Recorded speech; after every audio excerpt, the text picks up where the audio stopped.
3000 এটা 3000 আর এই শাড়িটা নিয়েছি এটা একটু কস্টলি না 10000 একটু ভেতরে। আচ্ছা এটা কত? এইটা হলো 7000। এখন আমি বসে পড়েছি এক ব্যাগ শাড়ি নিয়ে, যেগুলো আমি তোমাদেরকে দেখাবো। কালকে রাতে বললাম না যে 21000 টাকা বিল হয়েছে একটা শাড়ি কিনতে গিয়ে শাড়ির দোকানে। যাই হোক, তো সেই শাড়িগুলো এখন আমি তোমাদেরকে দেখাবো। কালকে ব্লগে তো দেখাতে পারিনি।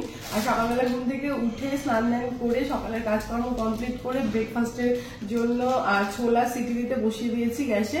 আমি ভাবলাম এই সুযোগে একটুখানি ভিডিওটা করে নিই, এরপরে প্রদীপ বসে যাবে, ওর কাজে ওর টাইম পাবে না। আমাকে 15 মিনিট সময় আছে, তার মধ্যে ভিডিও করলে করে নাও, নাহলে আমি আর কিন্তু ক্যামেরা ধরে দিতে পারবো না। এই ভিডিওটা ওকে ছাড়া সম্ভব না, আমি একা একা তো ক্যামেরা ধরে করতে পারবো না। ব্লগ যেরকম এক হাতে এরকম ভাবে ফোন ধরি, আর এক হাত দিয়ে কাজ করি, এক হাতে এরকম ভাবে ফোন ধরি, আর এক হাতে খুন্তি নাড়ি এভাবে করি, কিন্তু এই ভিডিওগুলো হয় না। তো যাই হোক, চলো কালকে কি কি শাড়ি কিনেছি সেটা দেখাচ্ছি। আচ্ছা, প্রথমে যদি চুড়িদারের পিস দেখেন, হ্যাঁ সেটা দিয়ে স্টার্ট করি। এগুলো কেনার কোনো প্ল্যান ছিল না, মানে শাড়িগুলো কেনার পরে বেরোনোর সময় মনে হলো যদি চুড়িদারের পিস কিনি বানাতে দিই। সামনে তো আবার কত অনুষ্ঠানই আসছে, কোথাও কোথাও ঘুরতে যাওয়া থাকে, তারপরে গরম গরম করছে, একটু হালকা পাতলা চুড়িদার পরতে ভালো লাগে। এই গরমের মধ্যে থেকে চুড়িদার পরতে ভালো লাগে, শীতকালে জিন্স মানে জ্যাকেট ফ্যাকেট পরতে ভালো লাগে।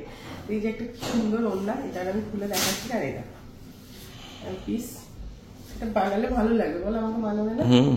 খুব সুন্দর লাগছে, কালারটা খুব ভালো। হ্যাঁ, আর ভিতরে প্যান্ট আছে, এরকম প্যান্ট।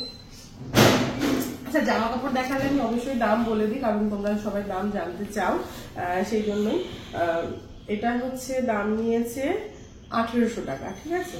আর জামা কাপড় দেখালে দামটা বলে দেওয়া উচিত আমার মনে হয়। আমি কেন দেখাচ্ছি, ব্লগে তোমরা দেখছো আমার জামা কাপড়, দেখে তোমাদের ভালো লাগছে, সে ভালো লাগে প্রচুর। আমি যে দোকান থেকে কিনি তোমরা প্রচুর যাও, গিয়ে বলো যে মানে এই আমার স্ক্রিনশট দেখাও ভিডিওর, যে এই শাড়িটা দিদিভাই নিয়ে গেছে, এরকম শাড়ি আমাকে দাও। তো শপিং ব্লগ, আমি কারোর ব্লগ কেন দেখি বা কেউ আমার ব্লগ কেন দেখে, মানে বিশেষ করে শপিং ব্লগ গুলো স্পেশালি যেগুলো থাকে। একটা শাড়ি আমি কিনেছি, সেটার মানে ভিডিওতে তো কোয়ালিটি সেরকম ভাবে বোঝা যায় না, ওটা কোনটা পিওর কোনটা কপি সেগুলো বোঝা যায় না, দামটা বলে দিলে বোঝা যায়। আর যখন আমরা কোথাও কিনতে যাই সেগুলো আমাদের মাথায় ক্লিক করে। ওই ভিডিওতে দেখেছিলাম ওই শাড়িগুলো না এরকম টাইপের দাম, আমরা বাড়ি থেকে একটা বাজেট ফিক্স করে যেতে পারি যে হ্যাঁ ওই শাড়িগুলো না ওই টাইপের শাড়ি আমি কিনবো, এই বাজেটের মধ্যে হয়ে যায়, এরকম একটা ব্যাপার। তারপরে সবাই কেনাকাটা করো, সবাই তো সব জিনিসের দাম জানোই, তারপরেও যেহেতু শপিং ব্লগ এটা স্পেশালি, সেখানে দাম বলে দেওয়াটাই আমার বেটার। মানে আমি কথাগুলো এই কারণেই বললাম, যেহেতু আমার ব্যাপারটা মানে একদম গোনাগুন্দি দু একজন, হ্যাঁ দাম বলার কি আছে, দাম শোনাচ্ছ, শোনানোর কিছু নেই। বিনা পয়সায় কোনো দোকান থেকে কাউকে কিছু দেয় না। 100 টাকার জিনিস হোক, 50 টাকার জিনিস হোক, সবাইকে পয়সা দিয়ে কিনতে হয়। তো যে জিনিসের যে দাম সেটা বলতে তো আমার আপত্তি নেই, আমি তো ব্লগ বানাচ্ছি, তাই না? ব্লগ না বানালে তো দেখা যাবে না এগুলো। এই যে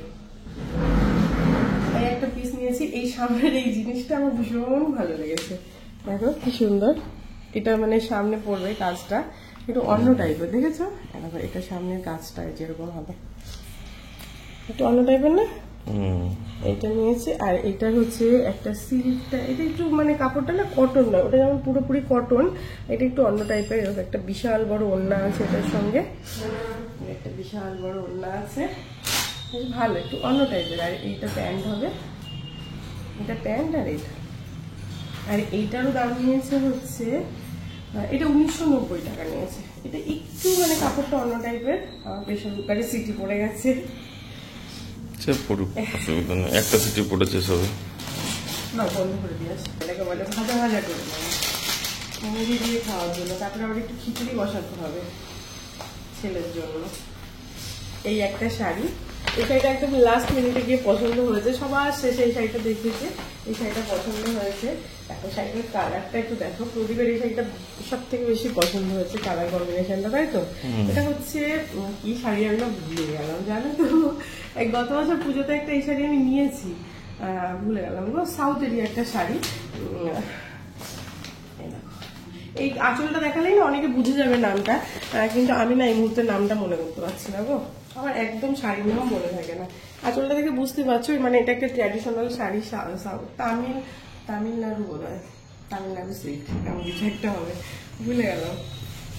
এটা দেখে বুঝতে পারছো। এই কিন্তু আমি গত বছর তার আগের বছর পুজোতে নিয়েছিলাম এই মানে এই আঁচলগুলোর ডিজাইন এরকমই, কালার কম্বিনেশন একটু আলাদা ছিল, ভেতরটা বোধহয় বেগুনি বেগুনি ছিল আর আঁচলার পার হলুদই ছিল, আর ভেতরটা না বডিতে কাজ করা ছিল, আর এটা হচ্ছে বডি প্লেন। এগুলো নতুন এসছে এইবারে, দেখে আমার খুব ভালো লাগলো শাড়িটা। আর আমি তো পুরো দিলাম জবা খিচুড়ি করে। আমার এটা হচ্ছে ব্লাউজ পিস হবে, দেখো ইয়েলো কালারের, ভালো লাগবে বলো? আর এই শাড়ি আমি খুলে দিই, হ্যাঁ এই কাগজটা দিয়ে না বড় করে দিচ্ছি, এটা খুলে দিয়ে ভালো করে ভাঁজ করে নেবো। শাড়িটা হচ্ছে এরকম হবে, ভালো লাগছে, ক্যামেরা ভালো আসছে। আচ্ছা এই শাড়িটার এবার একটা গল্প বলি, সেটা হচ্ছে আমাদের তো অ্যানিভার্সারি সেলিব্রেশন হয়নি, তোমরা জানো। তো এবার অ্যানিভার্সারি সেলিব্রেশন হবে, কবে চলে গেছে কিন্তু হবে। যেহেতু ছেলের পরীক্ষা ছিল, মাঝখানে আমি অসুস্থ হয়ে পড়লাম, তারপরে ওই বন্ধু বান্ধব নিয়ে তো হবে, মানে শুধু বন্ধুরাই, আর সেরকম বড় করে তো আর কিছু করবো না, যেরকম হয় বন্ধুদের একটা পার্টি। তো সবারই অফিস টফিস থাকে, তো ছুটির দিন দেখে একটা ডেট মোটামুটি ফিক্সড করা হয়েছে, কয়েকদিনের মধ্যেই আসবে ডেটটা। তো সেই দিন আমি কি শাড়ি পরবো আমার হট করে মাথায় ঢুকেছে। ঘরে প্রচুর নতুন শাড়ি কেনা আছে, কিন্তু ওগুলো আমার আর অ্যানিভার্সারিতে পরা যাবে না, ওগুলো অন্য সময় পরবো। তো অ্যানিভার্সারিতে আমি শাড়ি কিনিনি, তো প্রদীপকে বললাম, প্রদীপ বললো ঠিক আছে কিনে নাও। তো এই একটা শাড়ি কিনতে গিয়েই এতগুলো শাড়ির গল্প হয়ে গেছে। তো যাই হোক, সবগুলো শাড়ি কেনার পরে এই শাড়িটা লাস্ট মিনিটে কিনলাম, কিন্তু আমি ডিসাইড করেছি এই শাড়িটাই অ্যানিভার্সারি সেলিব্রেশন যেটা করবো, মানে দু একজন বন্ধু বান্ধব নিয়ে সেদিন এই শাড়িটা পরবো। তো সেই জন্য এই শাড়িটার ব্লাউজ বানাতে দিতে হবে, যেহেতু দিনটা খুব তাড়াতাড়ি। তো এই জন্য আমি বললাম সকালবেলা চলো ভিডিওটা বানিয়ে নিই, তারপরে এটা আমি ব্লাউজ বানাতে দিয়ে আসি। এই পুরো শাড়িটা এরকম বডি প্লেন, ভালো লাগছে বলো শাড়িটা? বেশ পছন্দ হয়েছে, আমারও খুব ভালো লেগেছে। একটা শাড়ি গেল, আর এই একটা শাড়ি, এটা খুব পছন্দ হলো কালার কম্বিনেশনটা। এই কালারটা না সচরাচর মানে পাওয়া যায় না, ঠিক আছে? এইটারই একটু লাইট শেড, তারপরে সেই পিকক টাইপের একটা কালার আছে না, সেই অনেক রকমের মানে গ্লেজ দেয়, সেই টাইপের কালারটা পাওয়া যায়। এই কালারটা একদম পিওর বেগুনি কালার, মানে ডিপ বেগুনি কালার, খুব পছন্দ হলো শাড়িটা। এটা কাতান সিল্ক। তো হ্যাঁ কাতানি তো বললো, ভুলভাল বললে জানি না, কাতানি কিন্তু আমার মনে পড়ছে, কাতানি বলছিল। কাতান সিল্ক এটা, শাড়িটা একদম লাইট ওয়েট শাড়িগুলো, কিন্তু ভীষণ মানে এটা দোকানে দেখেছো, বোধহয় গায়ে দিয়ে দেখাচ্ছিলাম আগের দিনের ভিডিওতে। দেখো শাড়িটা এরকম হবে, একটা বিয়ে বাড়ি বা বেশ জমকাল একটা অনুষ্ঠানে সুন্দর করে চুল টুল বেঁধে গয়না দিয়ে পরলে দারুণ লাগবে। এটা একটু মানে দামি শাড়ি। আচ্ছা এই শাড়িটার দাম বলিনি, ভুলে গেলাম গো। 3000 টাকা মতো। 3000 টাকা। হ্যাঁ আমি তো 2900 কত বলো, এটা 3000 টাকা নিয়েছে এই শাড়িটা, মানে রাউন্ড ফিগারে ওটা 3000 টাকা। এটা কিন্তু মানে এই সবকটা শাড়ি পিওর। আর 3000, এটা 3000, আর এই শাড়িটা নিয়েছে এটা একটু কস্টলি না, 10,000 একটু ভেতরে। আচ্ছা এটা কত? এইটা হলো 7490। 7500। হ্যাঁ এটা 7500 টাকা নিয়েছে। এমনি কি আর 21000 টাকা বিল হচ্ছে সবগুলো মিলিয়ে। এই যে এটা, ওই শাড়িটা কেমন হয়েছে কমেন্টে জানিও। একটু দামি শাড়ি, আর দামি শাড়ি লাগে, ধরো সামনে আমাদের প্রচুর অনুষ্ঠান আসছে এবছর আমাদের, তো এই শাড়িগুলো দরকার হবে পরপর পরার জন্য, তো ওই জন্য নিয়ে নিলাম দুটো দামি শাড়ি। আর এই একটা শাড়ি, ওই যে প্রদীপ তো দাম শুনিয়েই দিল 10,000, যদিও 10,000 আমাকে দিতে হয়নি, কিছু ডিসকাউন্ট পেয়েছি ওখানে, মানে ফাল্গুনি সেল চলছে, একমাত্র এই শাড়িটাতেই ডিসকাউন্ট দিয়েছে। আর এই শাড়িগুলো যা ট্যাগে দাম আছে সেই দামে, কোনো ডিসকাউন্ট দেয়নি।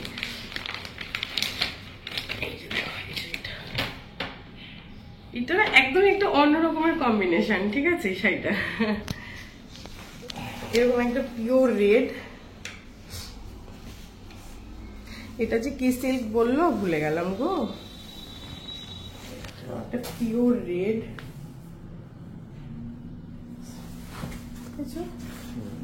পাড়টা হচ্ছে এরকম যাচ্ছে গোল্ডেনের মধ্যে। সিল্কের শাড়ি না এরকম টাইপের একদম গোল্ডেন পাড়, এই টাইপের মানে খুব কম দেখা যায়, কিন্তু দেখবে বডিটা ভেতরটা এরকম হবে একদম পিওর রেড। আর এইটার মেইন যেটা আর কি ব্যাপার আমার বেশি পছন্দ হয়েছে শাড়িটার, একদমই ইউনিক লেগেছে আমার কাছে। দেখো আঁচলটা, দেখো আঁচলটা হচ্ছে এইরকম, মানে রেডের সঙ্গে না এরকম সিলভার কালারের, আর আবার মানে সিলভার কালারের মধ্যে দেখো হালকা একটু কাছে নিয়ে এসো, হালকা হচ্ছে একটু মানে ডিজাইন করা আছে, পুরো রেডের সঙ্গে সিলভার কালারেরই কম্বিনেশন না, এই টাইপের কম্বিনেশন কিন্তু দেখাই যায় না। আমার কাছে ভীষণ ইউনিক লেগেছে শাড়িটা। আর রেডের সঙ্গে ইয়েলো কম্বিনেশনে ছিল এই টাইপের শাড়িগুলো, কিন্তু আমার এইটা বেশি পছন্দ হলো। প্রদীপের এটা ভালো লাগলো বলে একদম আলাদা লাগবে। আর এই শাড়িটা না এই যে এই সিলভার কালারের ব্লাউজটা বানাতে হবে, সিলভার কালারের ব্লাউজ, আর এই আঁচলটা ছেড়ে দিয়ে এই বা এমনি সুন্দর করে এই বাদিকে আঁচল দিয়ে পরতে হবে শাড়িটা। হালকা গয়না বা যেকোনো সোনার গয়না দিয়ে পরলে না দারুণ লাগবে, দারুণ মানে একদমই অন্যরকম লাগবে। আমি এবারে ইমাজিন করছি শাড়িটা পরলে কেমন লাগবে। এই দেখো, এইটা হবে ব্লাউজ পিস, ব্লাউজের মধ্যে বর্ডার দিয়ে দিয়েছে এরকম সিলভার কালারের ব্লাউজ পিস, তার সঙ্গে হচ্ছে পুরো শাড়িটা রেড কালার। এই হচ্ছে আমার শাড়ি। কেমন হয়েছে কমেন্টে জানাবে। ভালো লাগছে শাড়িটা? ইয়ে তো ভালো লাগছে ভিডিওতে, মানে কালারটা ঠিকঠাক বোঝা যাচ্ছে একদম। এই শাড়িটার দাম হচ্ছে একটু বেশি, 10,000। হ্যাঁ কিছু ডিসকাউন্ট পাওয়া গেছে। হ্যাঁ 9,990 টাকা শাড়িটার দাম, কিন্তু ফাল্গুনি সেল চলছে বলে কিছু টাকা শাড়িটায় ডিসকাউন্ট দিয়েছে। ঠিক আছে, ডিসকাউন্ট দিয়ে কিন্তু এই শাড়িটা প্রায় ওই 6,000 6,500-এর মধ্যে চলে এসছে দামটা। ঠিক আছে, 10,000 টাকা লাগেনি, মানে এই শাড়িগুলোর উপরে ডিসকাউন্ট চলছিল। তো ওই জন্য এই শাড়িটাতে অনেক টাকায় ছাড় পেয়েছি, ওই জন্য নিয়ে নিলাম।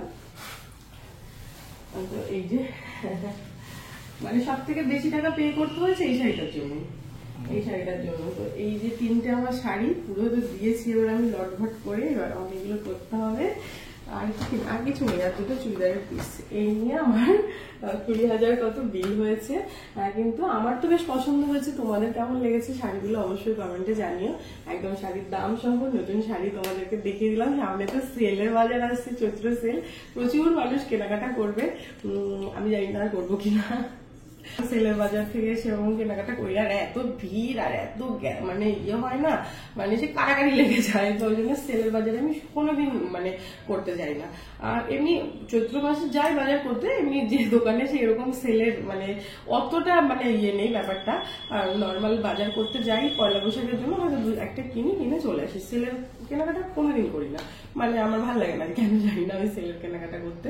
তো যাই হোক, এই ছিল আমার কেনাকাটা। আর সামনে তো আসতেই একটু ছোট্ট করে সেলিব্রেশন সব বন্ধু বান্ধব নিয়ে, যেটা তোমরা দেখতে পাবে। আর আজকে এই স্পেশালি এটা একটা মানে তোমাদের সঙ্গে শেয়ার করলাম শপিং ব্লগ। আমি কি কি কেনাকাটা করেছি, স্পেশালি শাড়ি। আর আমার ব্লগ তো বেশিরভাগই মেয়েরা দেখো, তোমাদের জন্য আজকে ব্লগটা ভীষণই স্পেশাল, ভীষণই ভালো লাগবে তোমাদের। কমেন্টে জানিও কোন শাড়িটা সব থেকে বেশি ভালো লেগেছে তোমাদের। তো চলো এই ব্লগটা এখানে শেষ করে দিই, ছোট্ট ব্লগ। একটু পরে আবার নতুন করে ব্লগ স্টার্ট করবো, দেখতে পাবে আগামীকাল সেটা। চলো টাটা।